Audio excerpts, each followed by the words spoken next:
Welcome back to Stoy Crypto. In this video, I'm going to show you how to send Bitcoin from Coinbase to your new Xverse wallet. So let's go ahead and log in. Okay, once logged into your wallet, we're going to want to click on BTC Bitcoin, and then we're going to click on Receive.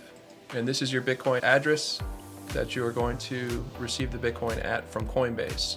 So we want to go ahead and copy the address. It says receiving Bitcoin, use this address to receive Bitcoin payments only. Do not use this address to receive Ordinals or BRC20 tokens. Click I understand. Address is copied. So now we're going to go to our Coinbase account and we're going to click on send receive. In this case, I'm going to send $20 worth of Bitcoin. What I'm going to do here is I'm going to paste my Xverse address. Preview send. Okay, so we're just going to review it. We're going to send $20 worth of Bitcoin, which is that much Bitcoin, to our Xverse wallet address.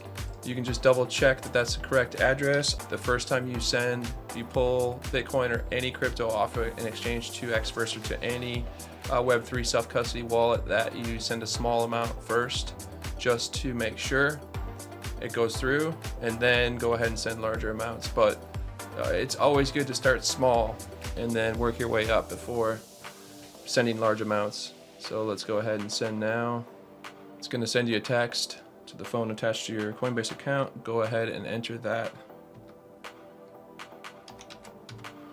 All right, so you get the confirmation, and then you can click on view details. You can see it's pending right here. I'm going to pause the video here. When this is confirmed, we'll check the Xverse wallet to see if the Bitcoin is transferred in. So it still says pending, but I've waited about 5 minutes, so I'm going to go ahead and check my Xverse wallet to see if that Bitcoin is transferred in. All right, it looks like it has. So the $20 worth of Bitcoin is now in our Xverse wallet. So that's how you pull Bitcoin off of Coinbase and send it to Xverse. Thanks for watching this video. See you in the next one.